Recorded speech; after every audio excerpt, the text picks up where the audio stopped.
Josh, are you checking to see if we're actually going live? It's still prepping, but wasn't sure if you wanted to double up and make sure we're.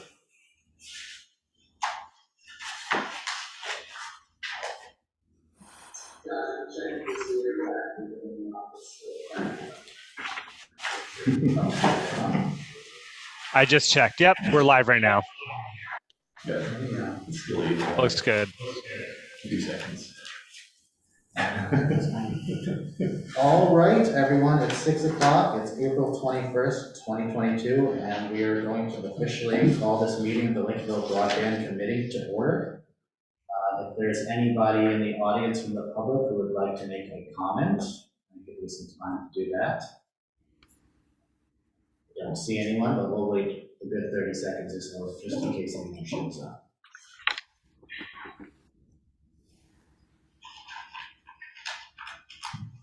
Or less.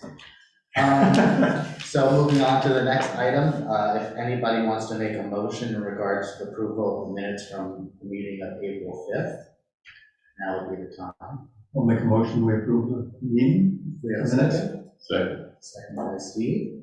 No discussion. I just want to point out the original that I sent Josh. Some of the stuff was indented, which made it easier to read.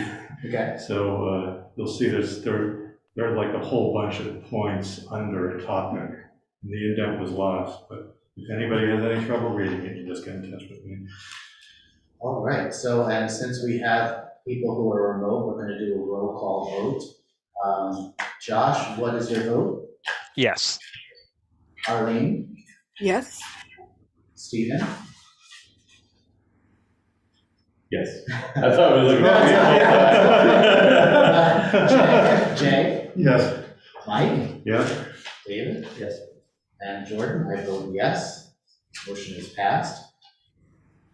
And now to move on to the next item in our agenda is that we have Mark Willett here from Axiom, and we're going to start a discussion about feasibility study and some of the grant deadlines that we'll be facing in pursuing some funding options. So whenever you're ready, I'll give you the podium or whatever's easiest for you. And actually the mic is in the owl cam, so if you feel more comfortable sitting down, or I'll leave it up to you. It'll pick you up here too, but if you don't want to stand, that's fine. And this cam rotates around, so you get dealer's choice. I'll stand for a few minutes since I've been in the car for 3 hours, coming from Lubeck. Thanks for coming. Yeah, happy to be here. So I was just wandering around. Oh, thank you so much. Yep. Sorry about that. No problems, cold days coming in. Okay. What I delivered to you is the first cut, pretty good cut, of an analysis of what a community-owned network would look like and how the revenue numbers look and the expense numbers look against that community-owned network. There's also an page or so in there about LCI, or the beginnings of a section on LCI that just is sort of some general things that, you know, is really a place marker for larger discussions. There's final thoughts or action items at the end, which are just nothing. They're just drafted. They were just put, they were there from another section for another town, and I sort of just kind of just white labeled them and just left them in there for the moment, just to give you a sense that something should be in that section. But I didn't quite get all the way there, but I'm expecting very shortly to have the sections that I delivered to you completed or checked. I'm not a very good mathematician. I took calculus 5 times in college, I think. I kept dropping myself out because I hated it so much. But anyway, so I'm going to do some addition and make sure all those numbers are correct and all of that, and then deliver it back to you with hopefully what looks like a final version of that part of the report.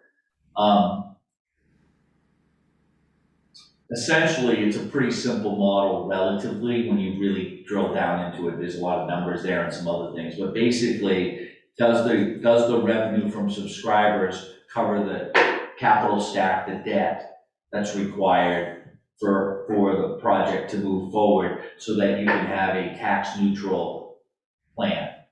And the answer is generally yes. I think that's what those numbers show. There are two mechanisms that are required, two basic numbers that need to make that happen. The first is how many subscribers you're gonna have, because you have to derive the revenue from the subscribers, so that is a number that really matters. And the second is how much do you really need to borrow, because that's the number you have to cover, the cost you have to cover. So everything in between is all for discussion. But that's really the heart of my model for communities. This is a model that you're seeing is, and I'm sure many of you may not have even read it yet because it came to Josh this afternoon. I like this plan, so you don't get to question me very much. Came to you this afternoon, but this is a model that's being utilized in an increasing number of communities across Maine with Axiom. We're basically the only game in town that does this work like this. So communities more and more are seeing this as a value to them to proceed. There are some flavors of that other communities have undertaken. In some cases, a couple of cases, they've privately fundraised the full amount within the town. That's one option, and that's what Georgetown's done, and we're moving forward with Georgetown now.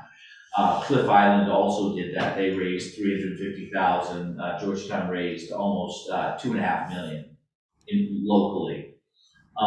Other towns, Reedfield, are taxing the whole amount of the bill, $5 million. They're going to tax it all, and then they're asking us, Axiom, to reduce our pricing accordingly. Instead of paying the fee back to the town from the subscribers, the $30 per subscriber per month, could you reduce your pricing down so that it's a more competitive market for you because we're a spectrum.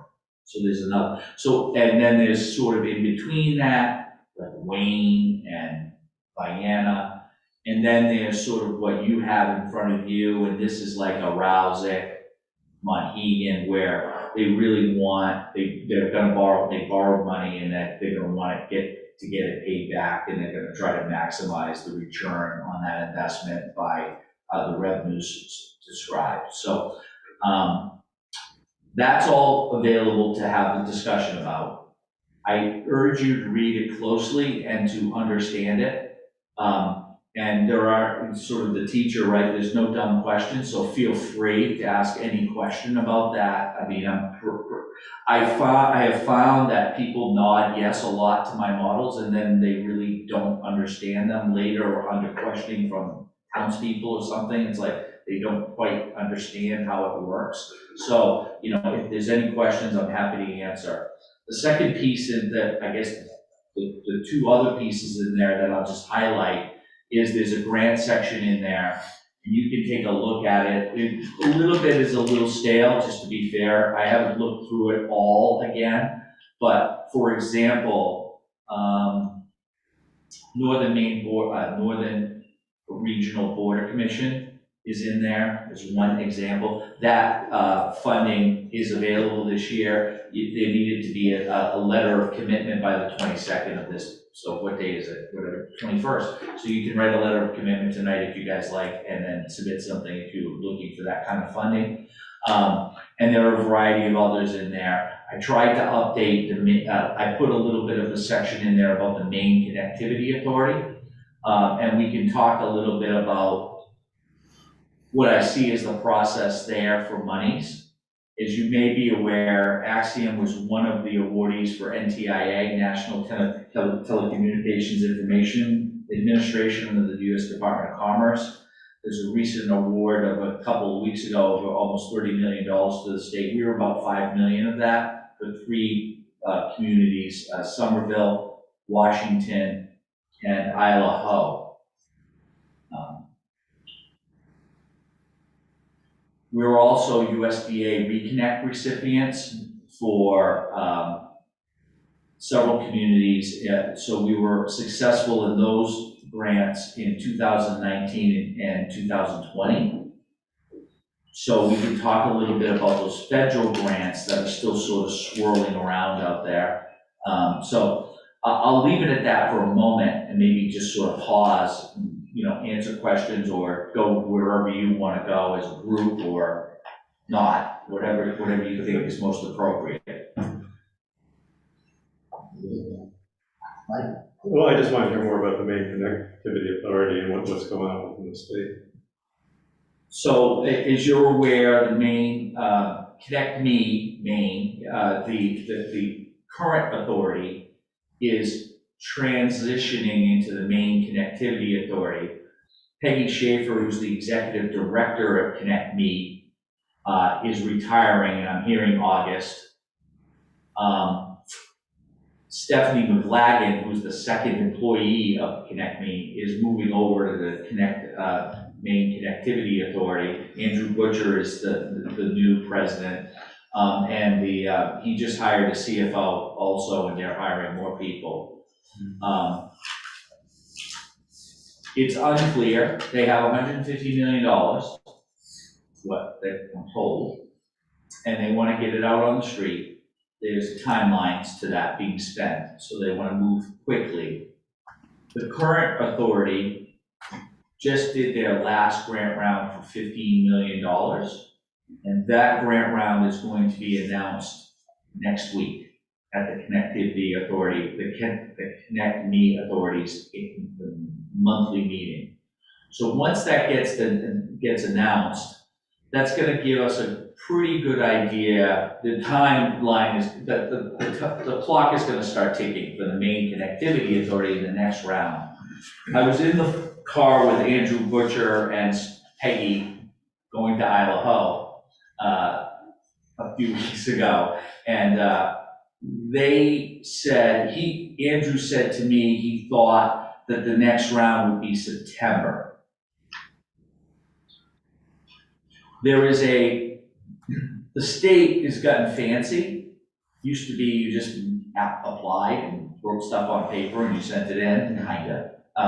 Now there's like this sort of portal formulas and fancy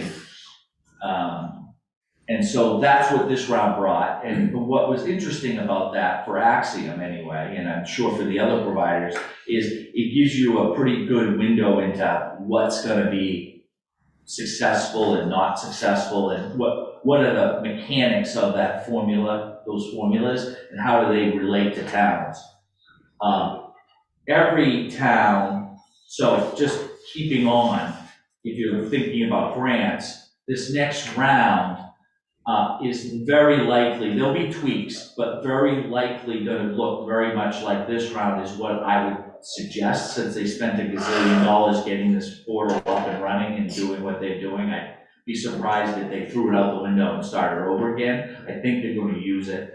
I also think they spent $1 gazillion on Vetro and what's called a Vetro instance, which is, I don't know why they call it that, but they call it that some kind of, anyway, there's a fancier name, I can't remember, somebody will remember. Anyway, and that has all the underlying data per town of whether or not you're served, underserved, least served, misserved.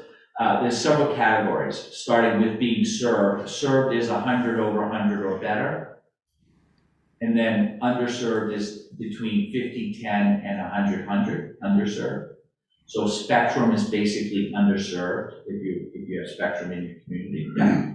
So does that go by an average of what people are getting or the availability of those certain subscriptions in that area? You know, like if you can get 100, but most people don't because of price or whatever, or non-availability, do you know how that fits into that rubric? Yeah, it's a secret.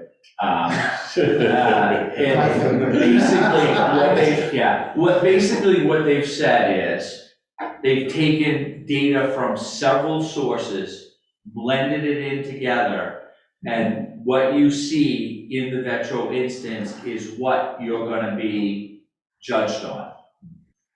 There is an opportunity for you to challenge that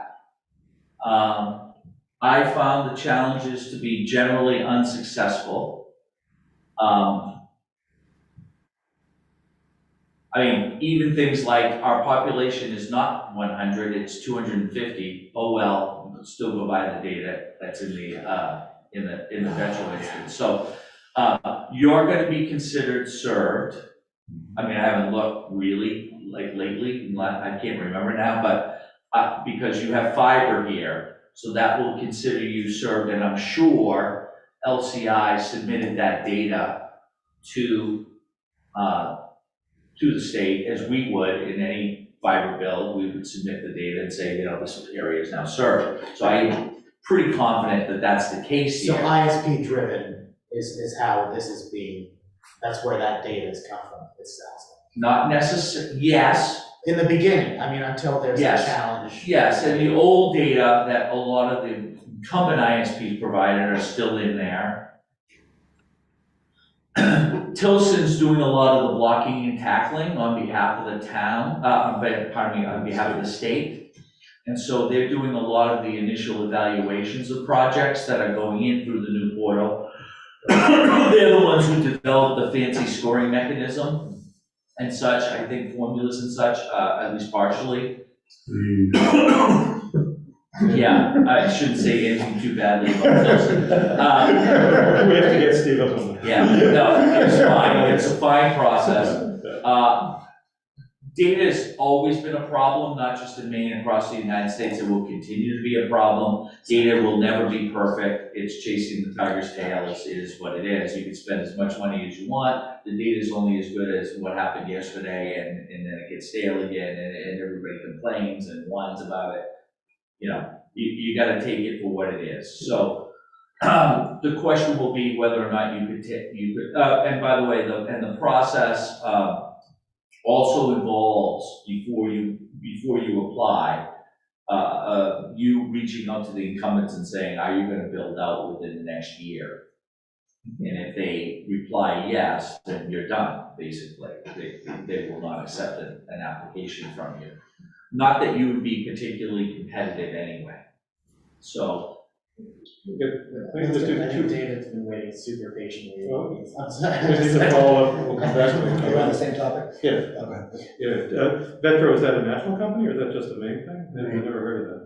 Okay. They're national, they're based in Maine, they're pretty national, they got offices all over the United States. And the other question is, does Maine Connect Authority, are they doing any projects on their own or they're just funding other stuff? I thought I heard that they were themselves gonna be. There is some scuttlebutt that the next bunch of money will also have an RFP component to it, in which the state says, we want you to serve this area. Please, all comers, give us a response. There is some thinking about that. There's also some thinking about them funding middle mile to last mile, and whether, I don't know how those assets will be owned or managed, but there's some thinking about that too. So again, I don't know how this is gonna look. I would imagine that the state is gonna spend a lot of money itself, because it can't help itself, is what I would think. But maybe I'm wrong about that, I don't know. I'm pretty biased around this, so we'll see.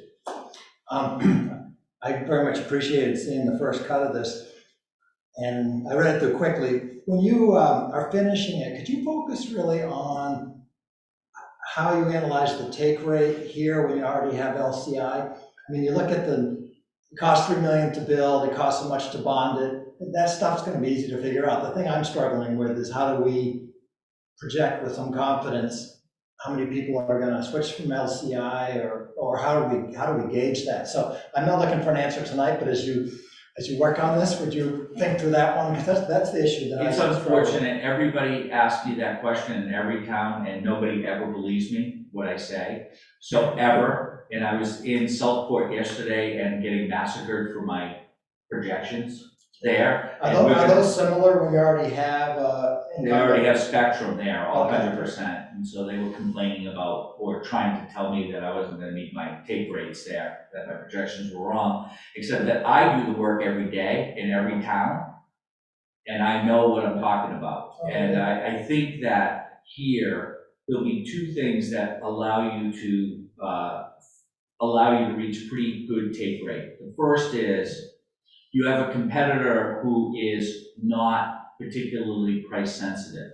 So if you can have a good price, that's gonna take from them, first off, and make you relatively successful. Secondly, community-owned projects have this sort of elixir to them that is kind of a secret sauce that really, really helps drive take rate, because you're talking to people and you say, are you with the community? Because you're signing up is helping the community. There's a percentage of this going back to the community, they're all in, you can be support, so there's that. And third, it's unclear right now, and I talked to Josh a little bit about this on the phone a few days ago before I delivered this first cut of the report, which is I'm getting more and more concerned about what LCI has in the air here. I'm not, just because of the way they're behaving, it's making me wonder what's there. And does it have the capacity? It does, because it's fiber, but does it really have the capacity to serve every home in the community? Was it built to be a community project, or was it built to be something else? And I'm just not clear on it, and I'm not quite comfortable on it, frankly. And I've tried to get this answer in a variety of ways without talking to LCI.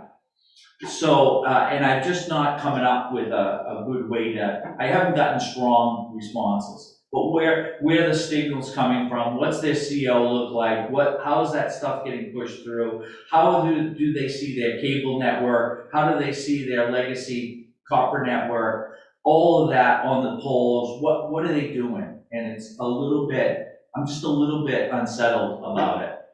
I don't want to, I'm not here to persecute LCI. I still think they can be a great partner for you. So I'm not complaining. I just don't know. And it just is weird. Like if it were me, I'd be trying to serve you. I don't know. This wouldn't be, to me, I'd be coming to the town and saying, there's all this money out there. Let's go. Try to make something happen here. But that's not how they're acting. And so I'm not quite clear about why they wouldn't act that way in this environment that we have here. So, but I can definitely clarify. You see the take rates there that I put in as estimates. I can give you a conservative versus a, more optimistic sort of take on both of those. And so redo the numbers so you can look at them. I have a pretty interesting model that you can plug and play with that I use internally. I just ask that you keep it pretty tight within your group here because it is sort of my thing, but I can probably give you that. Sorry. I have 3 questions, but I can Yeah. start with this one. However, Yeah. you want to go. Play them up. One's on, well, at least tied to what you were talking about, but I'll go to the take rate one first. LCI is a legacy, old school, lots of cash, privately held company that I think that's part of the reason why they're acting the way they are. Right. They have no impetus, and the ownership is not modern. Shirley and her boys are not modern, forward-thinking in how they approach this. I think there's some people that work there that probably are. Who knows?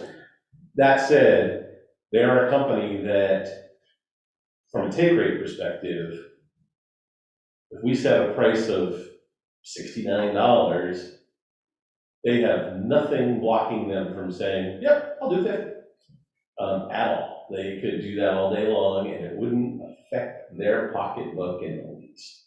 So that's my concern with the take rate numbers is we're not working with a modern, conventional, competitive environment. We're working with a legacy telco that they could drop their drawers and not worry a bit about it. This is the second question I get in every community.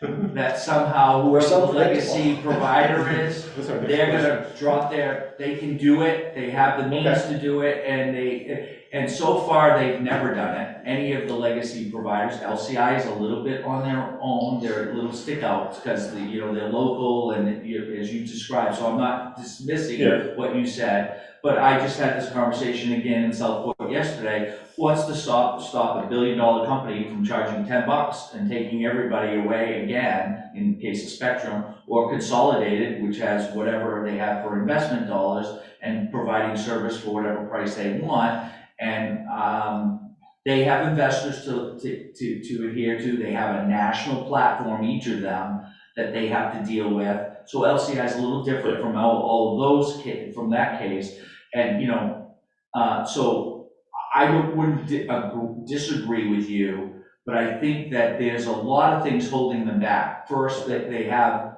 this telephone thing where they get a significant subsidy, so they latch on telephone because they make money by doing that. As simple as that. And so decoupling them from a telephone plus, you have to take both kind of thing, is going to be interesting to see whether they do that. Just right there, that takes them out of the it takes them out of the norm, I'd say, of pricing. Bremen, where they're building out right now, is feeling this because they're feeling a little surprised at what the pricing really comes out to after all said and done. It's pretty expensive, relatively speaking, to what they were thinking it would be. And I think LCI's, if you go on the LCI website, it's not quite clear what really is going to be the charge. It looks pretty good when you look at it, but they're offering things like 100 over 20, and then they offer things like 100 over 100 for like $129. So pretty interesting pricing scheme. I don't see them coming in, we're at 100 over 100, typically at $64. That's pretty competitive with Spectrum, relatively speaking. And we could be lower than that depending on how we work with the community. Again, I'm not suggesting you work with Axiom, I'm not. I'm just giving you my sort of how I do it and the pricing that I think makes sense to get the kind of take rate that you're hoping to get. There's a portion of your community that's gonna be super price sensitive. There are people in this room that are super price sensitive. And there are people in this room that are saying right now, why would we do this? So, given the risk. So, you're gonna have to overcome all of those issues, but more and more increasingly towns are doing it because they just feel so frustrated with the current state of play.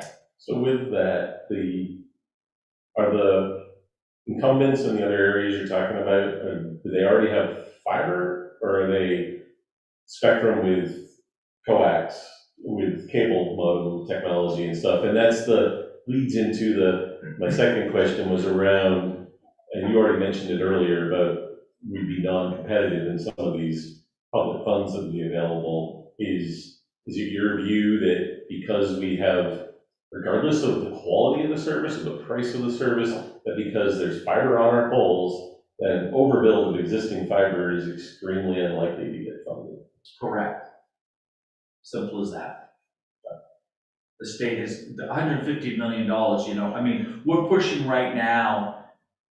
Some of my projects that I'm getting priced out are starting to push over $60,000 a mile. The price of labor, the price of cable is just really expensive, and projects are taking a long time to get built, and nobody wants to get caught 6, 8, 10 months down the line, and now all of a sudden 720 count ribbon fiber is $10 a foot, not $6 a foot, which they estimated 6 months ago, and all of a sudden it's $60,000 more for just that piece of cable, or $120,000 more just for that cable. So there's a little bit of that going on in the marketplace, and how you're going to get crews, and where do they want to work? Do they like working in Lincolnville? It's crazy. People who are working at the street level can be in Florida. This is like a utility now, right? So they go where the money is. If New York has $100 billion, they might work in New York where Davis-Bacon matters and they can make $40 an hour, versus here where they might make 25. So that, or Florida or California, I mean, there's gonna be so much money on the street, it's not even funny. So it's gonna be challenging, we'll see how it plays, but the advantage of small places is you don't need a lot. It doesn't take that long to build out. So, quick and dirty, 2-3 months, you can get this built out. If you order the fiber a year in advance, when you start the process, it probably comes in by the time you're ready to go. I mean, this is my glass half full sermon, but everybody's sort of glass half empty. But I find the industry to be fairly whiny and babyish about this. It's like, this is gonna get fixed. Labor will not. Labor will be a challenge, but there's just too much opportunity for people not to ramp up and make more fiber. It's already happening now. It'll take a while to get through, but it'll happen. Okay. I'm good. No, I was in the same vein that Steve was asking about what differentiates LCI in our situation as an incumbent from people who have, say, Spectrum. And, part of it is that we have the fiber and not coax. I think apparently that's the big thing. It's a private family company and that has some implications. But in the other communities, how do they, I guess, even in your draft here, there's, but there's LCI, and there's, but there's LCI that we sort of have to keep thinking about. How do the other communities deal with it so we can just discount LCI? Like, how do they say communities that are served by Spectrum, how do they say, what's the approach where you say, the Spectrum available, but, how do you draw that distinct line? So, LCI is there, but we can forget about it because this is what we're talking about. Here, I'll speak to, I guess I'll answer the second question first. Every community struggles with the incumbent provider versus somebody new because it just looks scary for somebody new. And so figuring out whether or not you want to move forward or not with somebody new is the biggest challenge. And the way towns typically do this, and this is what I would encourage here, is irregardless of who is here or who might come, the committee should set goals about, not blue sky, like we want something for free, but what do we want for our community? If we had our way, what would we want? What would the goals be? And once you do that, you start to peel away every provider. They can't do what we want. They can't do what we want. We should invite these people. We should think about when we talk to this person, that this is what we're looking for. And so, to me, that's really how the best communities approach it.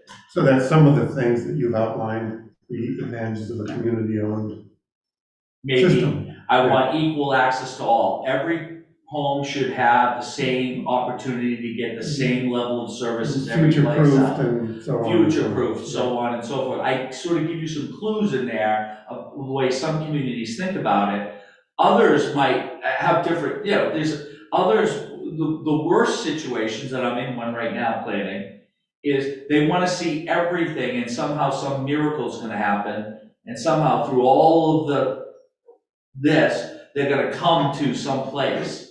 It's like you needed to do all of that. And when I say you need to do all that work, they get offended that I think they haven't done anything for 2 years. And kind of they haven't.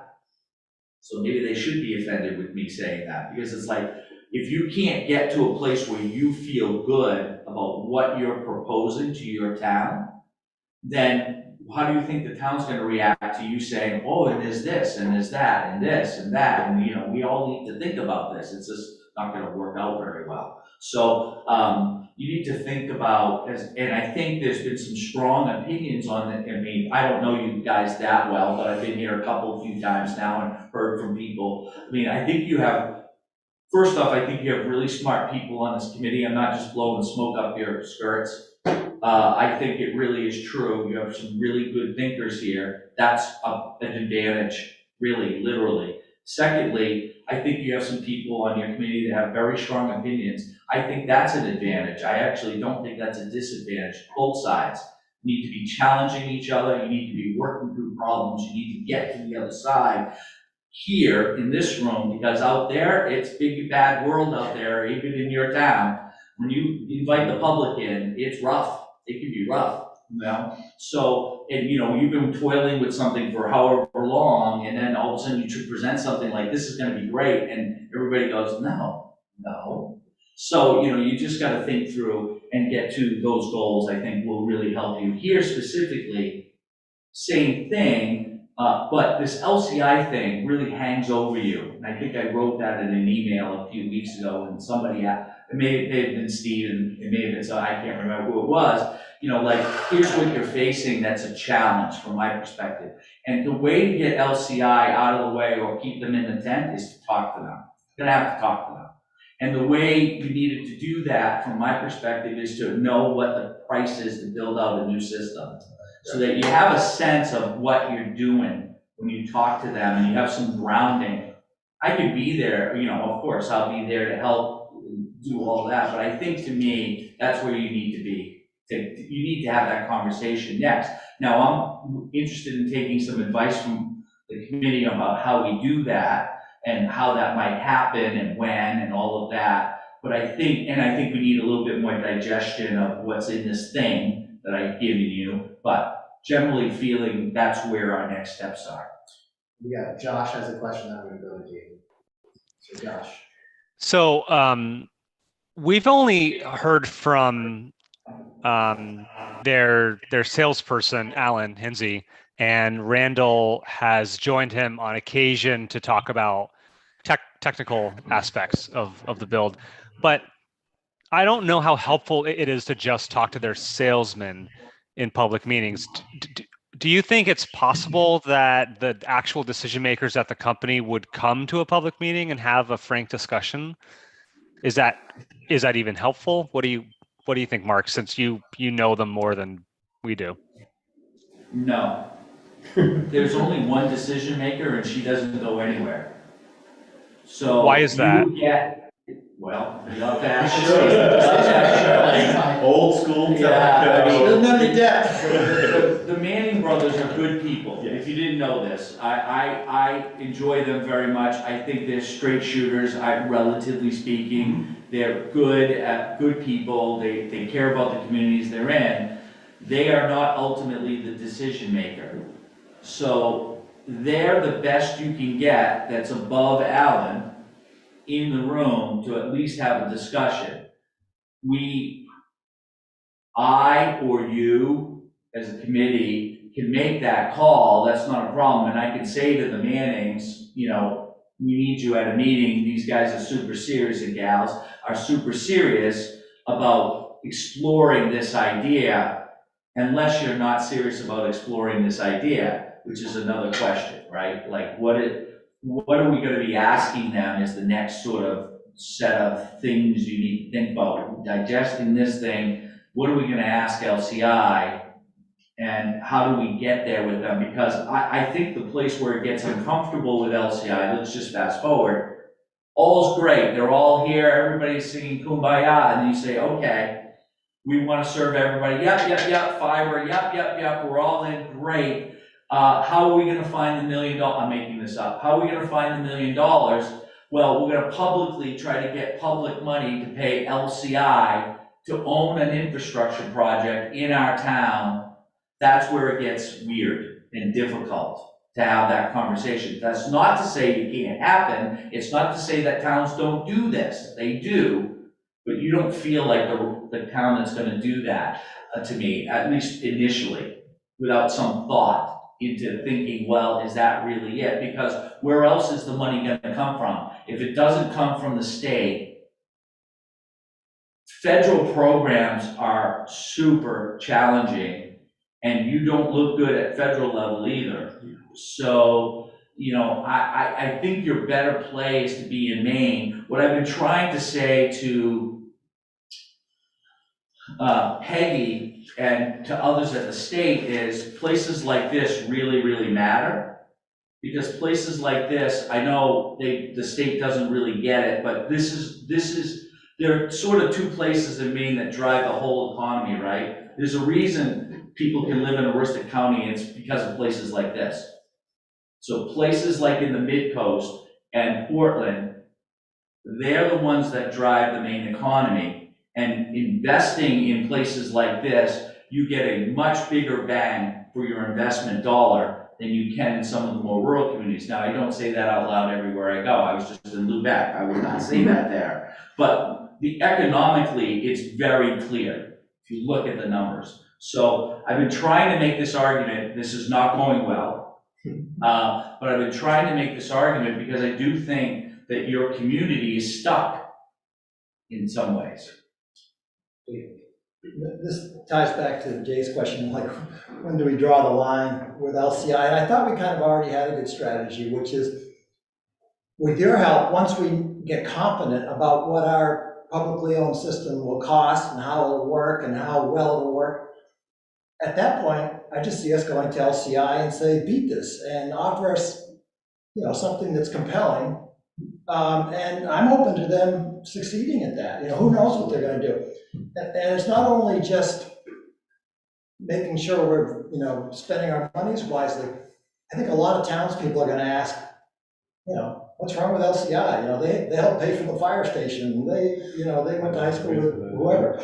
And so we're going to have to not just, convince LCI that we're for real. We're going to have to convince the town that we exhausted in good faith, without bullshitting anybody, an opportunity to make it work with the present scenario. And once we do that, and if they don't rise to the occasion, then we're off. It sounds as if we need our goals distinctly stated. We need Before we to talk about it, not just in yeah. the cost, we need to, everyone, what the capacity is going to be and how much it's going to cost. This is our target, and I don't think we have it. And what happens if they don't? What happens if they don't deliver? What are the penalties? Right. Like you say, everything great, and oh yeah, it has to cost $60 a month. Yeah, it could be a problem. Right. You don't know where that stop point is. Right. So I love the idea of, approaching them and saying, beat it. Reality from a business perspective is, at least in my opinion, they're never going to say they can. Is there a potential of beating it? Maybe out there, but I've just watched Tilson as they open their own ISP in Vermont and look at we're doing 500 by 500 for $60 a month. But and barely able to survive. If we had a capital cost tied to that project was mostly funded, federal funds, to deploy it for that area of Vermont. It had no fiber, it was totally underserved. How do we, and you started to mention this, but there's got to be a advanced approach, that's not the right word, but the approach to sit down with somebody like the Mannings and say, maybe you can beat it and still be by yourself, or is there a model of public-private partnership, which you started to say we may not really fit that model, but it seems to me that's one area that it would be tough to get there. And I don't think Lincolnville would be the type that would say, yeah, we're going to own part of their infrastructure. But when you start to look at these of, well, how could we subsidize the pricing or whatever to make it reality? And it's got to pass a straight face test, but you started to get on that path a little bit. But do you have more to say on what you've seen for any public-private partnerships out there in Maine or nationally? Your challenge is you have private infrastructure already built. Right. This is a challenge. And so every community where that's the case, including consolidated communities, They're not willing to enter into a public-private partnership, even if there's fiber there, and even if it's reasonable that they could operate on that fiber. You can look at Down East Broadband Utility as an example of that. Now, it's a little hard because Calais and Baileyville is like, Western Europe, right? I mean, they're a long way away. I just came from Lubeck. I was laughing with somebody. They were coming from Vermont. I was on the phone with GWI. They were coming from Vermont, and I was coming from what I called Western Europe, over the sea to get down, So, but I think that infrastructure is there. Nobody is taking them up on operating on that infrastructure. So this is a very, very challenging environment. And while I think he will get the result that he wants by asking the questions in the way he's going to ask them, because he's going to drive them to say no. And that's what probably is going to happen. So the question then becomes, how much more nuanced do you as a committee want to be in that discussion? And how much more clever can we be to try to entice them to be a real partner, knowing that they kind of are a real partner in the region, and do we want to give them that real opportunity here? Or do you feel like, and this is I'm not clear on how you all feel about this, so, or do you want to tell them, or do you want to really say, we're going to raise our own money, we're putting this thing in, and, we've already talked to you, and, we've never really gotten anywhere, and we're just going to move forward. And if you guys want to compete, great, but we think we're going to be fine, we're going to be underpricing, we're going to be doing what we're doing, sort of is approach. Or are we going to say, we really, really like you, and we really don't want to do this ourselves, and this would be foolish for us to do, and we don't know where the money's coming from, really. And we've been investigating this for 2 years, and we really think you're the best choice, but we have some problems. Let's discuss those problems as honest people and try to get through them and see if we can get to a place. The problem I see with the second choice, which is a very lovely idea, is that do you really believe it? Do you actually get over the hump with them and make it work? I'm not sure your committee's there yet. Right. So that's. So we in a. I'm gonna, hold on, I'm so sorry, just Yeah. Stephen Coltie's been waiting extremely patiently for a while. Stephen, I'm sorry it took me so long to see you, but thank you, everyone else. No problem. Thank you very much. I apologize for not being there in person, and thank you, Mark, for trucking all the way up here to be with us. I just have a small factual question on page 17, where you have the map of our town with the green and the orange. What is the definition of high count fiber, which is the orange? And what is the definition of the green, which is lower count fiber? And where is that information coming from? This is how you are. You always get to these kinds of questions, Stephen. Sorry. No, sorry. I'm actually sharing it. Well, look, I'm now sharing it we're right now showing so the people map can see too. it. There's your map. That'll tell us about it. Typically, and I'd have to ask my team, just to be clear. I don't remember, but typically high count fiber is anything over 144 count. And so, and this, as it's designed, and so the orange is anything over 144 and the green is something less than that, going all the way down to generally 12 count. You don't see all of the connections to the homes, but they're all included, relatively speaking. We don't put it on the map because it's too messy. And this is, again, is a pretty high level sort of view of this, and design will matter about where the CO is, the central office is gonna be, and some other aspects. Do you want a home run system? Do you want a distributed split system? These are fancy words for different ways that things can get designed. But generally speaking, this is a pretty good idea of what this thing would look like if you were to build something new. Does that sort of get to your answer, Stephen? No, that's great. That's great. And where does the information come from? You mean how we design that, or yeah? Where does the data that behind this map come from? In other words, how do you know where the orange and the green are? We build it in Vetro. We build it. We have internal engineer. Well, I call it fancy word, not an engineer, but an internal network designer who does that work.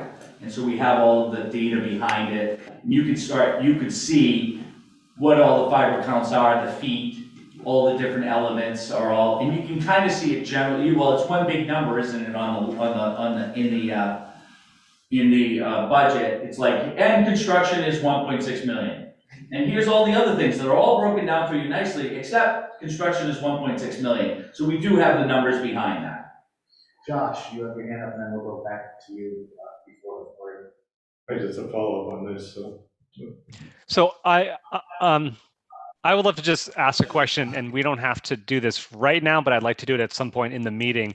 I think it's helpful for us to go member to member and have us each share our thoughts on pursuing the idea of building out a system like this, and our feeling about working with LCI. I'll just share mine quickly.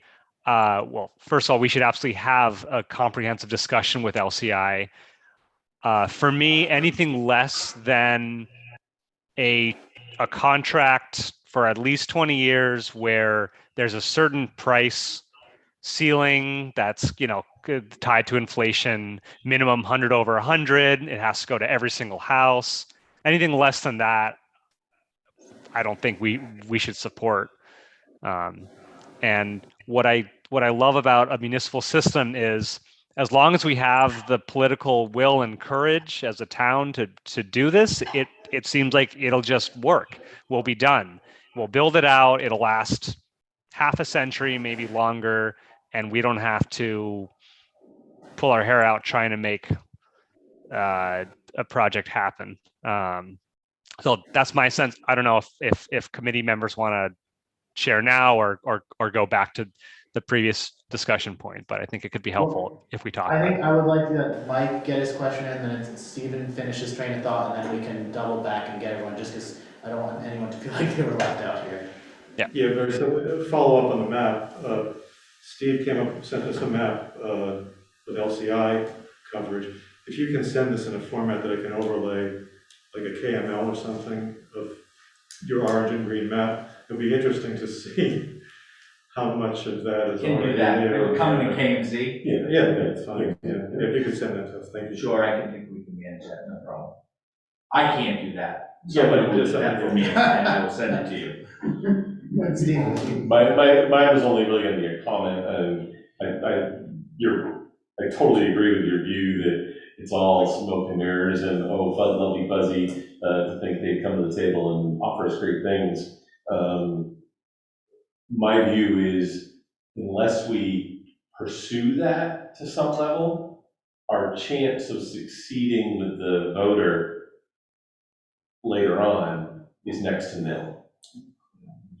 It's always good to hear somebody say no. That's an Yeah. important thing. Absolutely. I don't disagree with that. In fact, in many communities that don't like their incumbent at all, and LCI is not that here necessarily, but in some, where consolidated has just been so frustrating, the service is so poor. I say we got to have consolidated in, because politically, you have to be able to say to somebody, yeah, we talked to them. And I do think it's important that you do that, whether you agree or disagree or move forward or don't move forward. I think it will be important for you to do that. The other thing I would just mention for you to think about is a place like this deserves a gig over a gig on day one. And really, to me, you want to differentiate yourself. You want to be ahead of the pack. You should go gig over a gig everywhere, one price, that's it. We're doing this, and try to keep that price at $69, $79, something like that, and just force a provider to do that for you. I hate it. I hate it when people tell me to do that, but it is the way for a place like this to be super successful. Also, I would insist upon, and we build these this way now, you want to have capability on day one to do 10G over 10G, 10,000 megs over 10,000 megs, at least in a limited amount, so that when you attract that, the satellite of Jackson Labs or something, you can do that. And eventually, everybody's gonna have 10G over 10G, it's gonna come. There's questions about whether that's 20 years down the road or 5 years down the road, but it doesn't matter. You need to have that infrastructure at least started in place. It's not that expensive, relatively speaking, for these cards, for these XPON cards. So you just put them in, at least a couple of them, and you can really sort of deliver a really superior service than most of the United States, not just most of Maine. I mean, just most of the United States doesn't have access to that level of service. So that's another thought for the committee. You wanna push LCI, you wanna push another another provider to come in. Oh, just come in and, 50, 100, 250, I think is what I have in there for you, is what I, typically charge. But lately I've been thinking a lot about this 1 gig thing. Elsewhere has 1 gig, right? Shared, there's 1 gig shared. Shared. Oh, It's still good. It's still good, but it's shared and. One guy can have 1 gig. there's only one person. There's a wait list here 10 minutes. Yeah, and it's hard to get, for most providers, we don't understand what the real usage looks like in a gig network like that, so it scares us, especially us small guys, because bandwidth is expensive to us. It's water to big boys, but for us, it's kind of expensive. So, you'd have to, but generally speaking, and of course, once you give somebody a gig, they learn how to use it. Like you don't understand, I don't think anybody really understands what that looks like to them in the next 2 years, for example. Yeah. So just briefly, where is the difference between 100 and a gig differentiated? Where's the difference? It's not in the cable, right? It's in the. It's not even in the hardware. Day one, you deliver a gig over gig to every home, at least what we put in, and we only put in, let's call it a Chevy. We don't put in a Lamborghini, and you get a gig over gig to every home. And we use an AdTran product that for us, it's sort of mid-level. You can go to Calix and some others that are fancy, and you can spend a lot more money, but they're gonna deliver a gig over gig, and we can deliver 10 gig over 10 gig on those AdTran. Yeah, the Calix unit on the side of my house in Lincolnville here could do a gig over, gig. I don't know what their head end can do, Right. but the unit on the side of my house is. So the only difference in cost is buying the bandwidth heading out of town. Is that the? Yeah, from the provider standpoint on the OpEx side, which you guys don't care about, but on the OpEx side, having enough bandwidth, because to me, the second point of that is, and this is the harder point on a gig network, is you kind of want to guarantee that. Like, you don't want fooling around. The shared gig thing is fine, but you test that and you're getting 700 over whatever is what you'll test, because everybody else is using some level of bandwidth at the same time, and it's not really a true gig per se. I'm not saying that's bad, again, but if you give, if you lead the horse to water, they usually drink it, and if you give everybody a true gig, really a gig, you can test it. That may be too expensive to do, but if you do an 8/1 split or a 10/1 split, maybe, anyway, long story of fancy math, but you might be able to deliver that, and to me, that would make you really special. Right, and there's enough bandwidth available on the three ring binder or something that we could deliver. We could say we're giving them a gig. Or any other, Okay. or it could be CCI or plenty. LCI will sell you whatever, anybody. Yeah. So, does anybody else have any pointed questions for Mark before we move on to the broader discussion of each individual members? Because I don't want to cut anyone off or miss an opportunity to get an explanation for something right now. Quick question, you spoke in here about Hope, what they're doing. Could you just touch on that? You talked about, somewhere in your report, talked about Hope is decided to go with Spectrum or something like that. I'm just curious. That was in here somewhere. Can't remember.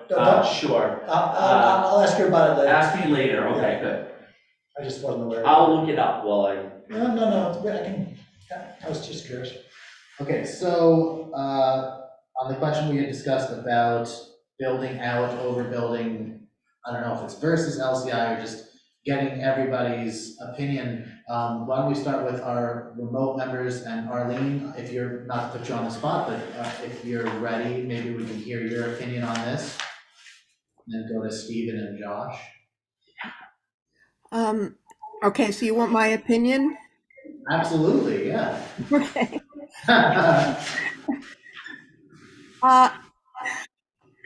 I want to concur with what Josh just said regarding what we want as a contract with LCI. I think that anything less than what we're charged with would be giving the town a disservice. So, in that regard, I would like us to approach them to discuss this. And if they're not willing to discuss it, then we need to review our other options. And that's, as a committee, we're charged with 100 symmetrical. And if they're not willing to discuss with us what that would look like for our community, and if they truly want to serve our community, that's what I think we need to do, is to pursue it in a very firm way. And if they're not receptive to that, then we need to start to look at other things, because we're really looking at building something for the future of our town and for what broadband is going to be and what the necessity of it in the next 5, 10, 15, 20 years. Next. Stephen Colti, are you ready? Yes. My view is that, we have no negotiating leverage. And when you go into a business negotiation, there's no, the first thing you have to do is understand where each party is coming from. So LCI is a private company operating a private service in the town of Lincolnville. It does not receive or require town approval to do anything. It does not require the consent of the marketplace to operate here. It does not need to respond to unhappy customers. Unhappy customers are free to disconnect and have no internet, or figure out a different way with a satellite dish to get internet. So there's zero leverage in this conversation. And as far as I'm concerned, unless we can address that, it's really just kind of symbolic conversation. The way we could get leverage is by having something to offer them that would change the status quo. And what we could potentially offer them, though this depends on what the rules will be when they're eventually published by the Connect Maine Authority, which I think is going to be a slow process. Certainly has been so far. But what we could offer them, there are two things I always say that matter in business: fear and greed. There's no fear factor here because there's nothing we could do to them. The greed factor, though, is significant, which is there may be grants and subsidies available that can be shared by private companies when applied for in conjunction with the town. So if that is what happens with the Maine Connectivity Authority, and that is what has been true so far in the smaller amounts that Connect Maine has granted, and in the really small amounts that some other funders like the Island Institute, who gave us a small grant, have granted, those are eligible only to towns. So if we could figure out what it is we have to offer them that would be interesting, then I'm in favor of having a conversation. I'm not in favor of having a conversation, and I've said this for 2 years, when we have nothing to talk about. And when we, all we do is sort of jump up and down and tell them how unpopular they are. As everyone knows, cable and ISP companies are the most unpopular service providers of any kind of service in America. What our problem is in Lincolnville is totally not unique. This is true everywhere. Everyone hates their cable company. Everyone hates their ISP. That's what you sign up for when you go into this business. And $4.50 gets you a venti latte. So there's no real benefit for us to sit down with them unless we have a negotiating platform. That's my view. Josh, did you have anything to add what you had said earlier?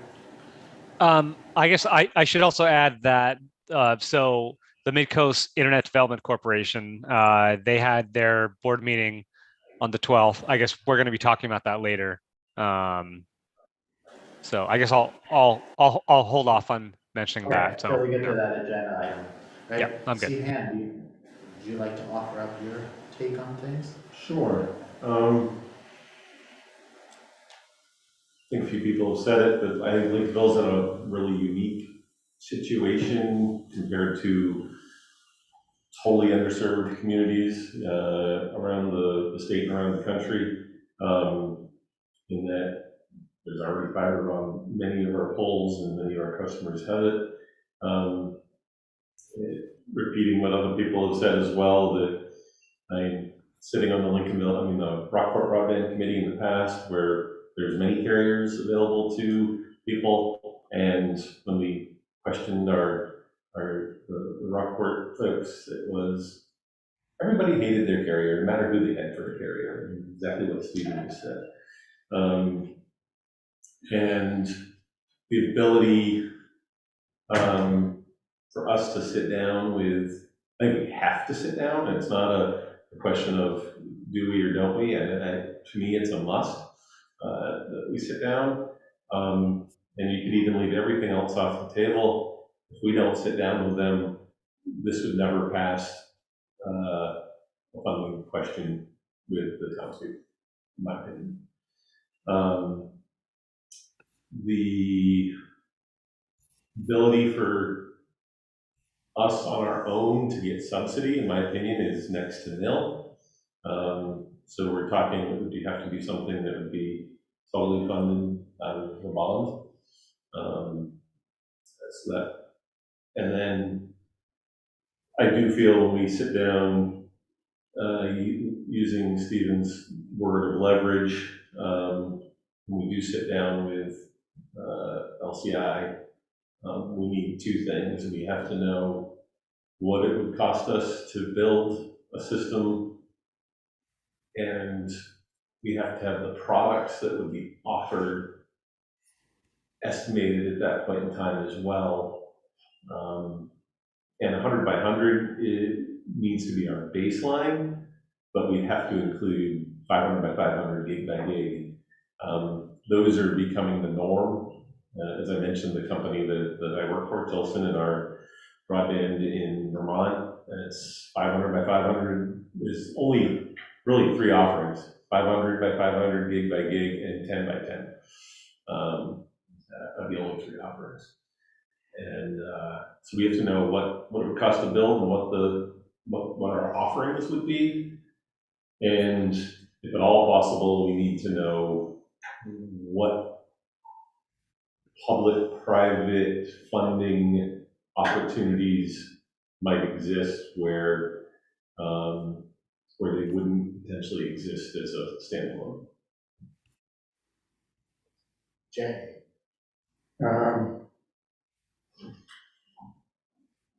My position is that we should be bold in this, that the gig over gig offering sounds good at a price point, that those two parameters would push LCI probably into the no column.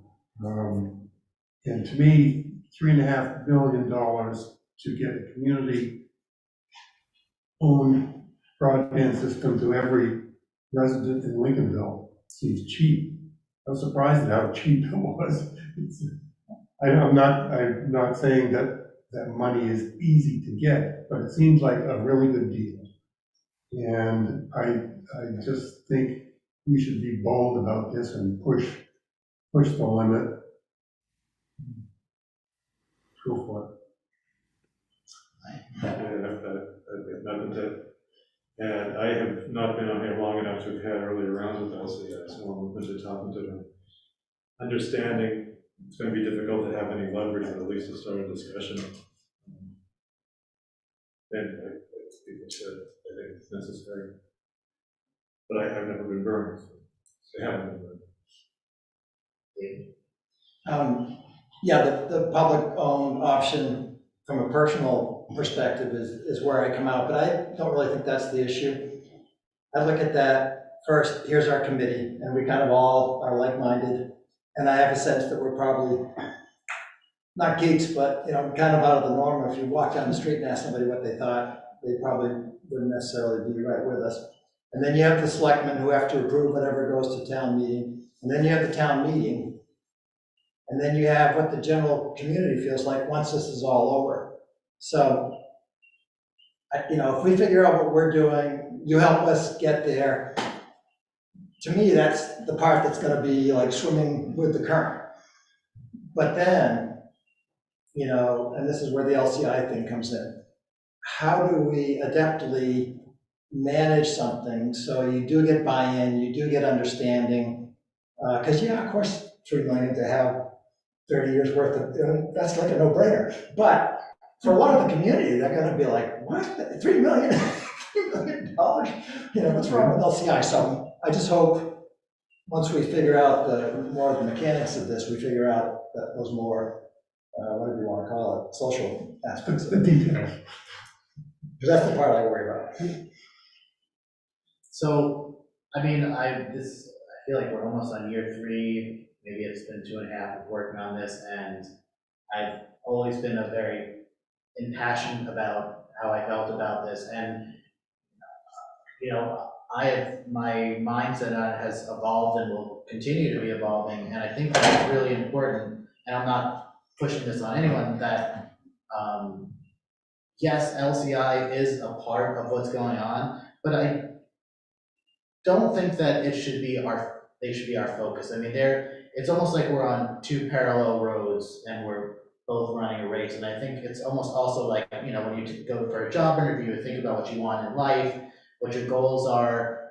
We need to think about what it is that we really want to accomplish. And we set those parameters and we do community work with that. And then when we find those things out, we have a conversation with the other people, other providers, which is LCI in this case, about what our plans are, if there's some way that they can be involved in moving forward in that way. I don't think it's a make or break situation. I don't think it's a situation where we need to go in heavy-handed and try and force somebody to do anything, because if we know what it is that we want to do, we're going to go down that path.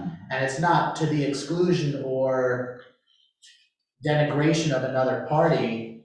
It's just, frankly, what's going to be best for everyone in the town. So I feel like that's the super important thing to think about. And if we have to overbuild, then we overbuild. But I think the most important work is really figuring out what it is that we want to do, how it is we get there, and we have a package together of that information. And then we can see how the roads diverge and make a decision with the town on that, which is, I know, a lot of, what everyone else is saying, but I just think it's really important for us to keep not blinders in an ignorant type of way, but keep our blinders on to be super focused on the exact things that we want. And I think, and I believe that this goes along with it, that there's a lot of positives. I mean, we're in a unique situation, but if a for-profit company can have 40% of the market and still be profitable, leaving 60% of users out there, because that's the way this is brought. There's 40% of the town basically has fiber. There's 30% of the town that has old school DSL, and then there's 30% that has nothing. So if we can offer fiber to those other 60% of the homes, and even take a small percentage of what already exists, this project is going to be fine. That's the way that I'm looking at it. I don't think the take rate thing is something to be scared about. I think there's a huge amount of potential. and especially if we can offer it in a way, and we don't need to get specific about it, but if we have a guaranteed rate, and we know, hey, your rates are gonna be X amount, and it's just not gonna change, and we know that because we've already invested on the front end of the infrastructure. We don't have shareholders, we don't have, a profit margin that we need to ever increase, and salaries and other things, that in the end, that's what will get people to take in, because they'll know, hey, this is gonna be my rate for the next 20 years, and it's gonna be good, and that's it. So I just feel like we need to keep trucking on our own, and LCI is gonna do what's beneficial for them, and I kind of think, for the next foreseeable future, we just forget about them as much as possible, and work on what we need to do, so that's my spiel about that. And I didn't know if anybody had any follow-up or wanted to say anything before we move on to the next agenda. The one piece on what you were just saying around the take rate, I'm not sure what you normally plan on, but there's going to be 40% of the town that probably will never take anything. I look at the current build in Vermont, we've been going a year now. We're the only game in town, essentially, other than really old school, terrible DSL that can only do like 1.5 by nothing. And we're not even at 30%. Is that right? Yeah. It's a rural community. We're less rural here, but take rate is, I'm not sure where you fall with what's the maximum take rate, or what percentage of a town is just never going to take the service in a rural community. Could you speak at the speaker? Oh, no. Can they hear, can this pick it up? Yeah, so he's on camera. I'm sorry. I think so. Sorry. And Josh was here in the hallway. I was afraid they No, couldn't it's good for you for making sure So everybody can- what we're finding is we're approaching 70% in some of the communities we're in. That said, there's always a group of hell no, it doesn't matter what you offer, and that's gonna be in every community. And I would just say off the top that, getting over 70% is really hard anywhere. So even if you have nothing, getting over 70% is hard. So I'd say 30% is very simply, that's the threshold at the max threshold, or the minimum threshold, 30%. You're just not gonna get them. Yeah, I mean, the only other thing I'd say is, and again, LCI is a little different, perhaps, or perhaps not, don't know. Every place I planned, every single place, Consolidated and Spectrum has something to say about it. So they do react to a threat. Now, whether LCI does that or not, as you described it, you potentially know. Or as Stephen says, has to be about money, and potentially that's the case here, I don't know. I have always worked under the assumption that you threaten and you get pretty good results by threatening. Just by threatening that you're gonna move forward on your own. The providers usually react to that. I think it's not naive I'm just speaking for myself as being naive. You think, Spectrum's a $1 billion company, or CCI's or LCI's a cash cow. And what I found is people really love money. This is Stephen Coltace, but they really love money and they don't like to lose it. And it doesn't matter if it's $1. Spectrum will fight me in the smallest community. They will come there, they will bring their guns, they will bring their lawyers, they will get the Maine Heritage Center to come in and distribute flyers. They will not just give up. And, you might be surprised when you decide to start doing something, what LCI does. I'm not saying they are the same company, but this is where, I think it's a really hard understanding of what you want. This is where I see it as being difficult. Not quite sure. I kind of agree that I think those communities that do well have a focus and they just move forward. And with those communities that do that, opportunities typically come, and they come in weird ways too, not necessarily as straightforward as, oh, look, there's a big grant, we can go get a grant. But you'd be surprised at how communities have been able to find their way forward because they move forward. And I think you've planned all this time for several years now. It's kind of time to move forward. But you need my stuff too. You pay me to do something. I need to give it to you and all of that and do it right and give you some strategic advice and then, and help you do whatever you want to do. And of course, as you know, with Axiom, well, if you don't know this, I think you know this, with Axiom, we're like a bad penny. We'll never leave you. So as long as you need me, I will come. We don't work in the, we're not an hourly consulting firm. I work with communities as long as they want me to work with them. So, I'm comfortable with whatever you want to do with me. So we're gonna go with Mike and then Josh. I do see your hand up, so. we'll go Well, next. just a real quick clarification, Spectrum will bring in flyers and Maine Heritage Center, but they won't reduce their price to compete. No. Not yet. I mean, in Southport, they're doing this now, and somebody ripped open a bill while we were in this meeting last night and said, and look, $3 more per receiver, $1 starting next month, $1 more for this, $2 more for this, $7. It added up to like $20 more, and the bill was already $240 or two something.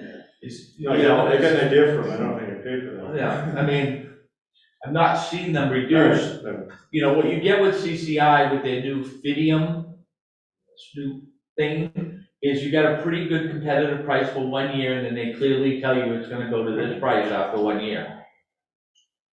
Josh, are you still? Sorry. You got real still there for a second. Still there. Okay.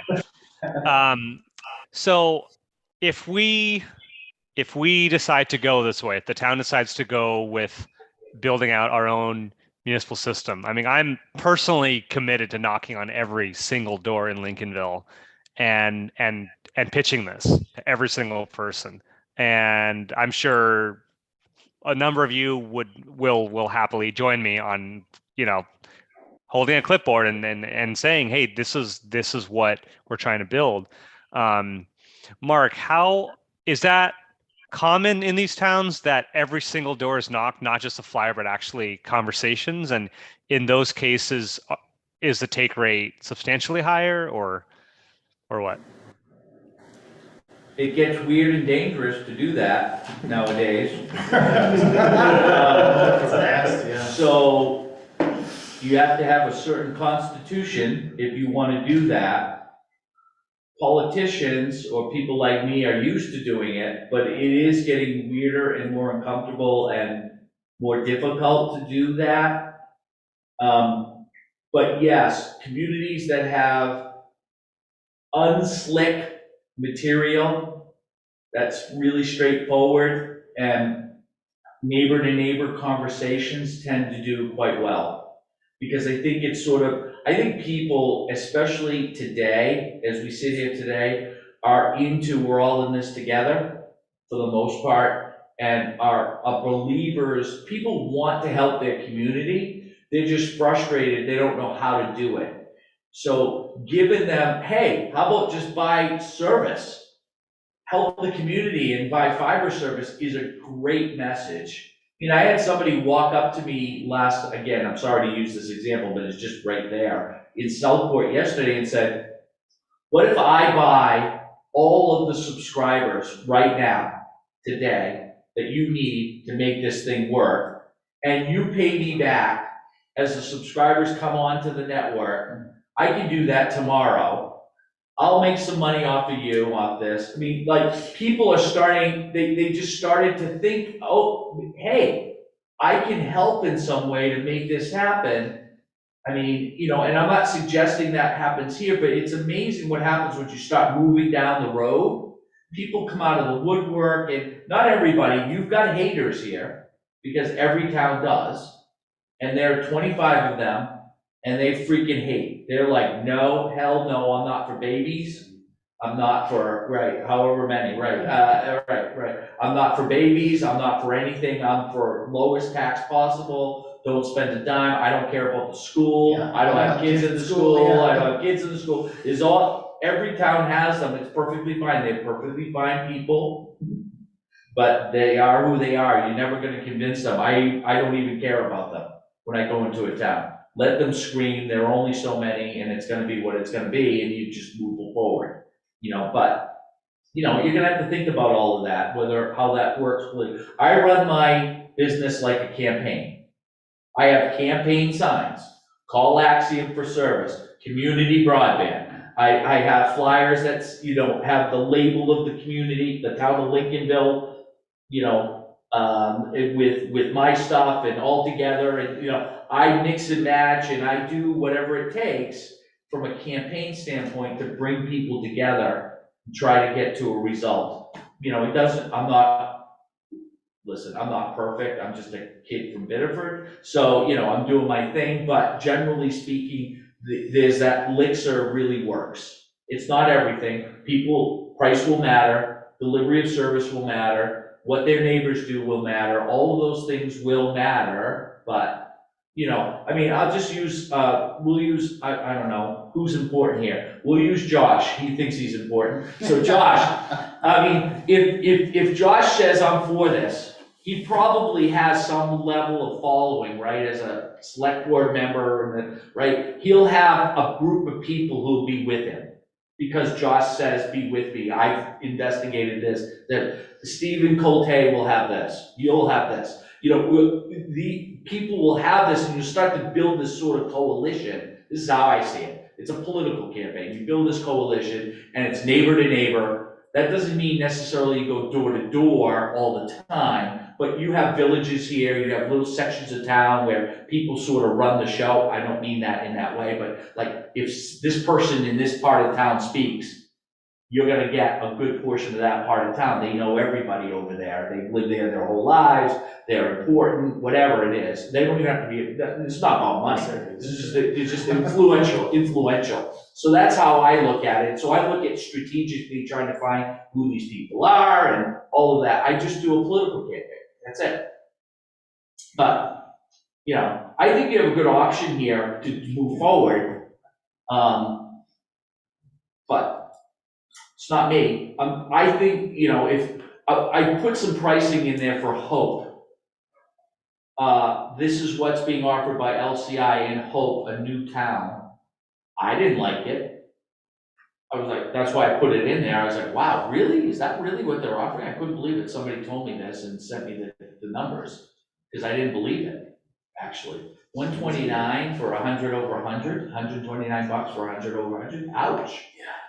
Did you get a landline with that? I don't know, that's a good question. I believe they require it. Yeah, I think they typically do, but, So they want their subsidy. so you save your 12 bucks there. And I'm not sure, and not to take this off, but I could swear at some point they had taken that requirement just specifically in Hope off when they were negotiating. They for could this have. last round. But that's getting off. Yeah, So, and just want to make sure that everybody said their piece before we move on to the next agenda item. So I think we had a really good, robust conversation here. That might go. So yeah, Mike, Mark, yeah, so we got me. Yeah, no. Yeah, unless you want to stick around for the rest of it, which you're more than welcome.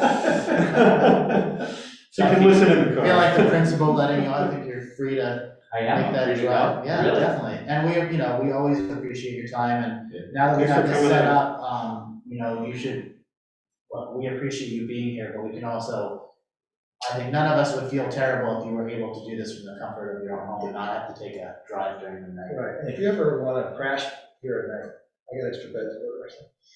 Good news, I'm a little tired tonight, I stayed up a lot last night. I was in late and stayed in a hotel, so it was like a little weird, but okay. Okay, thank I you. did have one other question that you had brought up 1 or 2 visits ago, and I brought up at the meeting recently, of doing some effort, road drive testing, drive viewing, or I can't remember the term you used, but basically to validate in our own view as to what's here. I've done it before. I've done it somewhat on some of the roads here in town, but if you have some guidance on that you've shared, I'd be happy to work with other members and actually do that here. Well, I was struck by what was just said 10 minutes ago about the number of people who have fiber versus the number of people who have DSL versus the number of people who don't. And I'm not convinced that whatever was said was correct. I'm not convinced it isn't correct. I just don't know. So the map that you wanted to the KMZ that you can then overlay what you think LCI has here, it could be helpful. Although I have found LCI maps to be misleading because they put stuff on there and it's like, well, is it really fiber? Can it really deliver what it says it's going to deliver? I'm not sure. Just because it says it's fiber there, I'm not sure it really is operational in that way. But I do think it's a starting point. And then what we would have done, what we can still do, I can send my guys down and we can drive around, or you can get in the car and drive around and take a look. I think you should. Yeah. I mean, it would be nice to know what's not served by fiber. That would be important if you have that, if you know that that's the case. So would it be too much to ask if maybe you could send us like a couple of reference pictures so that I mean, is that kind of, I mean, if you have some, I know how to do it, but if you have some, I'm not an expert at it, that's for sure. If you have some guidance on, here's what you're looking for, whatever, I'd be happy to work with other members of the committee and go do it. The simple thing is to locate where the orange is, right? There's the orange, these orange strips indicate that that's a fiber line. I don't think you have other fiber here except LCI, unless maybe Consolidated could have fiber here. So we need to know that. So I guess I'll take a look and see what my guys have for that and see if we have some pictures that we can show you, and figure it out. And a lot of people look for the little loops on all the little loops on the little loops is another thing, right? Yeah, so there's some sort of telltale signs. Yep. But we can do that. I would love if you would if you are interested in doing that, we would love it if you would do it. I think it would be very helpful to understand. We'd be looking for the actual splices though, not potential.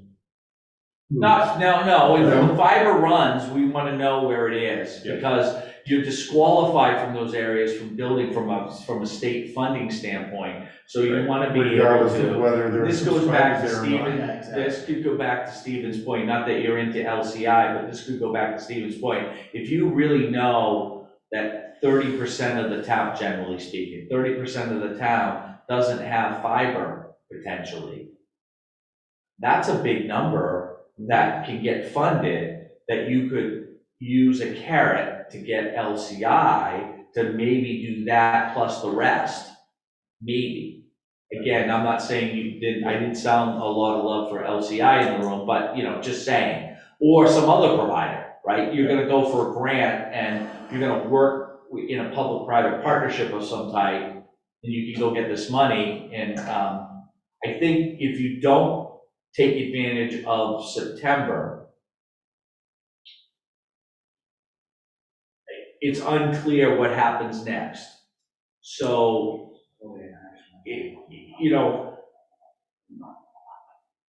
the word on the street this round was $15 million. Oh my God, everybody's going to apply, right? All these programs are going to apply. Turns out maybe not so much. To be ready, you have to have everything ready. It's not as easy as just like snap the light on and go. So that's not to say there weren't a lot of applications, but it wasn't as overprescribed as I think people thought it would be, because there's really no such thing as a shovel-ready project with fiber. There is no, even if I gave you all the numbers, but doing the truth telling on them, I mean, there's a lot that still needs to happen before you actually apply. It's sort of where Stephen again was going with it, like what's behind these numbers. All of that has to be fleshed out. We need to be clear. Are we really gonna do, where's the CO gonna be? How is this all gonna play? All of that. So sorry, I'm bothering you. You can keep going. You guys can keep working. But I just think that that's just, And so if you're ready for September, you will be ahead of the game. I don't care what anybody says. Not everybody's ready. These towns are all coming out of the woodwork now, and they think they can just snap their fingers and get something done. And it's not gonna be that way. That's not to say I won't have 10 projects I'm applying for, because I'm telling everybody the same thing. Like, hustle now. And so what we need to have ready is that, where can we find those parameters so that we can start working towards that? The parameters of knowing what's what on the polls, or No, towards being ready for September. you can look at the grants now on the Connect Maine website, the application. You need an ISP. You have to pick one, by the way, at the state. So you have to pick one because you can't do the technical aspects of the application without the ISP. Yeah. You have to have that ISP. So you're gonna have to make a determination about that. Okay. And, Can you filter it out for us already, though? I mean, do you already know? Could you tell us next meeting, you guys have a shot at these, don't even worry about these, or do we have to do that homework? on the application, Yeah, Well, there's just one. it's just one application, so yeah. So we've You're, got the real kill, the thing here is if you have unserved or underserved or no fiber, that's the key. No fiber is the key for you to have any success. I say this because, well, I had no business applying for Southport, which I did for $400,000. They are Spectrum served. I had no business, they shouldn't give me the money. I bet you they're going to. Pretty sure they will. so I'm sorry, I'm kind of dense. So you're saying, to the extent we're served by LCI, there's no money to get. The extent we're not served in parts of the town, that's where it's in play. Yeah, and I think you start saying, Stephen has a good example of what it cost him to get fiber to his house, right? So you start to say, listen, you also make the argument in the narrative that this is unaffordable and we want to build to these parts too, but you use the leverage of the unserved area to get yourself a good traction and a good application. And then you overbuild some parts of the LCI network, not everything. You be clever about it. And you say, okay, from the CO, we have to build, hey, our CO is over here. And we have to build through all of these parts to get to over here. So we're gonna serve all these places along the way, right, state? Because why waste money? Yeah, right. And we're gonna assign some portion of that cost to your grant. This is what I did in Southport. We'll see if I'm successful. I could lose, we'll see. I don't think so, but we'll see. So we sneakily overbill in certain areas. So You have to. How else are you gonna get service there?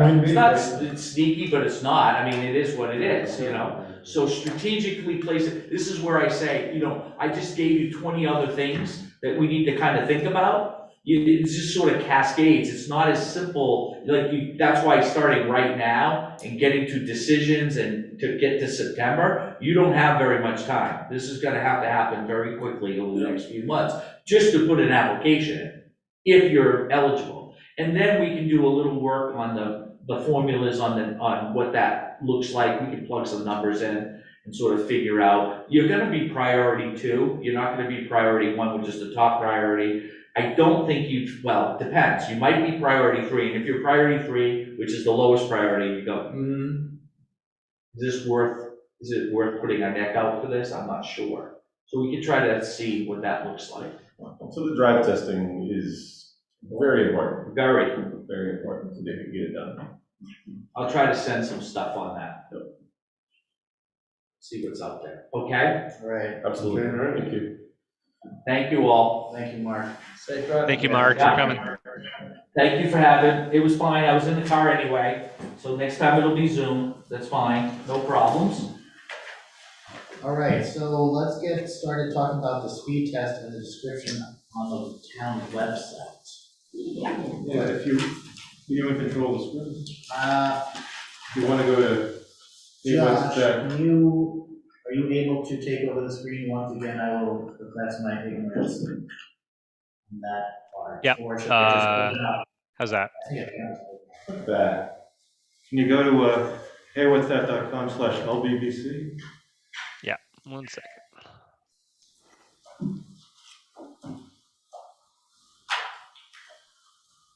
Okay, hold on. Yeah. Hey, what's that? I've sent it to you in the past. No punctuation. heywhatsthat.com/LBBC. /LD. Okay, one moment. So this is a mock-up. I actually took your language today and threw it on there. And we can really not see it, can we? I mean, it's visible, but maybe Apple plus a couple times just to blow it up. Thank you. How's that? That looks pretty good. So everybody can go and take a look at this. But it's Dave's language. There's a run speed test button at the top. There's a box for entering a comment, which is sort of where we came down on, do we want any input at all? I don't know how the town website works, so that might actually just have to be an email, an email link. Say, if you have anything to say, send it to, I guess, Josh. But the idea is you would click on Lincolnville Broadband Committee on the town website. It would come to a page like this, again, on the town website. If you hit run speed test, go ahead, it takes you right to the main broadband coalition's run speed test, but it doesn't take you out of the page. I think this is the easiest way to get there. I've sent an email to the main broadband coalition asking, can we do this? Because we're losing it, they don't have all their collateral and marketing stuff around it. The alternative is to go to their page where they have a button that says run speed test. I don't see why they wouldn't let us do this. Right, the other way to go here, hit the button, you get to exactly the same place. So hopefully they'll let us just do it the way I did. And I do mention them, and the point about doing it through them is the data ends up in the same pool that they're collecting. I've seen other towns go directly to the, They go to their, go directly to the page you went to. they go, Oh, you have seen that, yeah. oh, no, we have, because I've only seen them actually go to the main broadband coalition link page. right to the actual test page. Oh, cool, all right. So I think we're probably fine. Okay, good. Anyway, people can take a look at it, and I guess we can talk about edits next time. I don't, I think I say at the bottom, we have to make sure that the main broadband coalition is okay with it. Have to actually move it into the Lincolnville town website. I don't know anything about that, although I can talk to Dave Kenny. And somebody to make it look nicer, but maybe moving it in, we can do that. Great. And so as of right now, there's a link, just a quick dirty link to just click, and then that'll take the speed tests. So once we get the okay from the main broadband coalition, and we speak with David Kinney, then we'll have a link here. Does anybody know anybody at the main broadband coalition? They sent a general email and haven't heard anything back. What's his name? When did you send the email? That's right. So I like that a lot. It'd be nice if, when you first go to the town, on the front page, it'd be nice if there was something to draw you into our, our lectures, like, what'd you say at the top? Hey, you go run a speed test. Hey, run a speed test. It'd be nice to have some type of button up there that catches people's attention. Right on the town webpage, yeah. Some Flashing pile of cash or something like that. Some little icon. The other thing is, like, when you go onto the website right now, it says we meet every Thursday, has our names, and that's it. It doesn't have the minutes, it doesn't have our survey. It'd be really good if somebody here could make sure that all the data that we're creating, like the report that we're getting, is readily available on the website. All right, I can have a conversation with Dave. Okay. It has the charges, but that's pretty much it. And I misspelled, I left the L off of Steve Calder's name. So I'm Oh, I sure. missed that one. You misspelled mine too, but mine I caught. I was talking mine. fast this morning. We will correct everybody's name. Well, at least you were equitable about it, Yeah. That's. Yours is hard too. Yeah, Two R's, I two T's. know, Rogers hate hyphenated last names. All right, is there any other comments we have about, thank you for the website and stuff? Yeah, it really came together It's great. easier than a minute. All right, so Josh, did you want to give us a brief update on the MIDC's board meeting on the 12th? Yeah, so the MIDC met. I wasn't able to attend the meeting, but I had a conversation with Deborah Hall this morning, along with Stephen, just to get a general understanding of what happened at the meeting. And basically, GWI proposed to MIDC a very large build with like 25 to 30 towns. They gave them like a 30-page proposal that's currently still confidential, but I can talk about the general outlines of it. Lincolnville could potentially be part of this build because of the whole overbuild situation. It would be limited in the beginning to the unserved and underserved parts of our town, however that's defined. And then in the future, we could potentially be part of, the rest of the town could be built out. I love the idea in theory. It's just there's so many moving parts to it.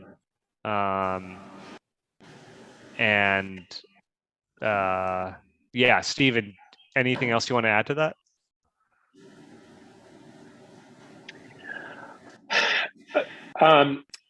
The only thing I would say, and this goes back to the conversation we were having with Mark, is that the fact of the matter is that there are very, very few addresses in Lincolnville, it seems, that will qualify as unserved, very few meaning less than 20,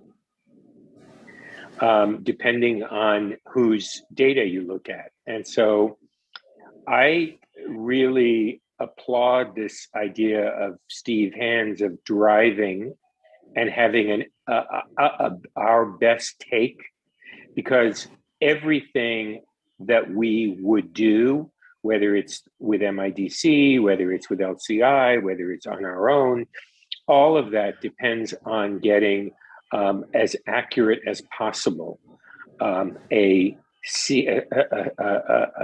sense of the reality on the ground in Lincolnville.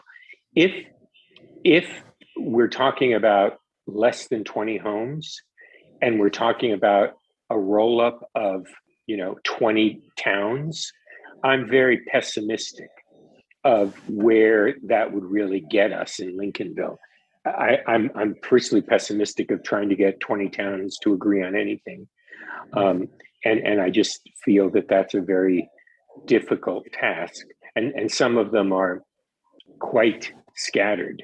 So I mean, even the Southwest Waldo group of towns, the 5 towns, which I think has been doing a fantastic job and has really strong, smart leadership, even they, are having a harder time. And that's 5 towns that are all immediately adjacent to each other. So I'm skeptical of, trying to do so much that you end up with nothing. And I particularly am skeptical when it comes to our town, because we will be seen as being, as Mark Willett said, maybe not even second tier need. We're going to be third tier need. I mean, you can argue about the cost and the quality, but the fact is that compared to places that have nothing, expensive, low quality fiber is still better than unavailable any fiber. And there are plenty of places that have that problem. So I'm less optimistic about the MIDC option for us, unfortunately, because like many of us, I thought that would be great. But frankly, I'm less optimistic today about it than I was a year ago. Who made the proposal? I didn't hear. Was it GWI, did you say? Yep, GWI. All right, well, thank you, Stephen and Josh. It's, it's always good to know what's going on, especially with that collective works. So I think now time to talk about action items, and after talking with Mark, I think it's obvious that we've got to start lighting a little bit of a fire underneath ourselves here to get moving even if it's not likely that we would get anything in a grant, I think really actively moving towards working to fulfill those prerequisites for the application is important. And definitely the drive testing, I think, has got to be, one of our top priorities in the next few weeks. If we can get something like that together, I think that's important. Josh? So Yeah. driving down the roads, is it it seems like as much documentation as possible is helpful. Is it necessary to photograph every intersection with all the cable or fiber? It's just a matter of marking it down in a spreadsheet or something? Note taking. Yeah, taking notes and Noting, okay. and describing, what intersections, what roads, where it's at, and then, at least then, Like a map. if there needs to be photo documentation, at least then there's a journal of everything. You can go to those specific spots instead of having to kind of meander your way through it. But we can get, more details on it, but I think the text map did have all the logs. Yeah, Aren't the telephone poles usually the reference? yeah. I think Mark sends us, and then I can talk to, we've got a whole team that does it all over the country. Yeah. I can talk to a couple of people in that team and get some guidance from them as well. But, It's a tutorial. Yeah, streamlined way of getting on. and it's best done as a two-person team in a vehicle. So, Right. just to be clear. Yeah. Not gonna be texting and driving or whatever. But it goes pretty quick. So I think that, like I said, really, I don't think we can move too fast as Right. far as that is concerned. And then, and this is just me, but anyone can chime in, but when we were talking with Mark, it's funny, he was very ambiguous about what we needed to do to get ready for the application, but I think it would be important for us to reach out to him for some more specifics and to cajole him to help us move towards that, because he is the expert on it, and that's, one of the main reasons why we brought him around. So if he can give us some real concrete, specific guidance towards that, I think that would be helpful. And Stephen, I see you have your hand up. Yes, as the person who applied for and got one small grant for us so far, for which I paid a very high price. Were you allowed out of the corner yet of that one? What do you mean? You got not to be chair? Who knows? Yeah, exactly. That was a big payoff. I just want to say, number one. No.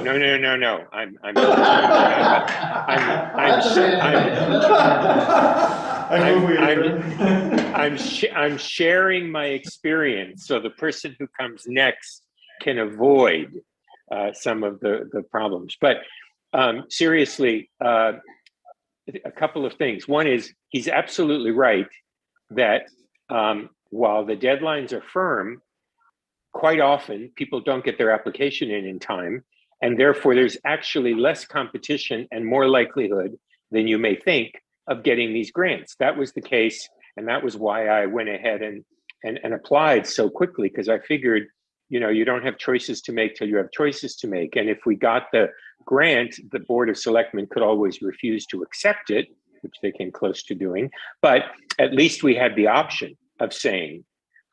So what my suggestion is that somebody who isn't me should take it upon themselves to go and look at both the Connect Maine, the Island Institute, and the MCA, the Maine Connectivity Authority websites, and simply go to the pages that have the upcoming awards.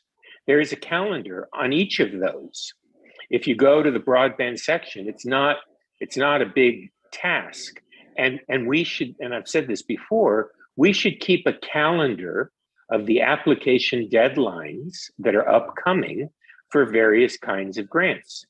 And I bet you that we will be surprised at actually how easy it is. Now, whether or not and how we deal with the town approving our ability to apply for the grant, or whether the town itself has to apply for the grant, and the mechanics of how that works, that I don't really have a clarity on. But at the very least, getting the facts to know what's available, that is something we should be able to do, and somebody could take that on as a task. Well, and so to segue right on, is there somebody who would like to kindly volunteer to spearhead that effort? No, I don't mean taking it all on your shoulders, but to, to be the one who's, for the moment in time, is sussing out some of that information and bringing it to us. I'll volunteer to go to those sites and see what I can glean from them. I don't have a lot of peripheral knowledge, but whatever I can learn from those 3 sites, I'll bring back to us. So for the next meeting, you can bring some of that for us. And as far as the logistics of the town and getting permission, I think, during our update to the select board, we will bring it up. And I think we've all learned a lesson from Stephen's experience in the last time, and we'll make sure that's not something that comes up as a surprise. And if we can get permission and approval to do that beforehand, it'll just make things go, acquiesce and flow a little bit easier. So I think that's a good idea. Then everybody's in the loop and we're all on the same page. And thank you, Jay, for stepping up on that. It's much appreciated. Then that way we can all start taking little crumbs of it. Well, it sounds like it's going to be an ongoing activity. Definitely. I can get us. This is just getting the first step down the road, and so thank you for that. Does anybody have any other recommended action items before we move on? Just in general, or specifically to what we heard from Mark today? On the drive testing, and we just said, hey, can we start it quickly here? Do we want to set some timeframes that we want to get it started, get people? Would you organize? I mean, Well, I'm happy to lead it. I'll drive with somebody, but could you tell us when and how? I'll follow up with Mark, and I'll follow up with people at Tilson to make sure we've got a good guidance as to what we're doing, and then maybe we can work out a schedule, right, just like we do the meeting, because then we're not, and we can be very careful that we're not running afoul of any FOIA regulations or anything, but I think scheduling is what we'd be able to do that, and then we can maybe break it off into a couple of teams and Portion out the road. yeah. I think that would be great. I need to get High Street.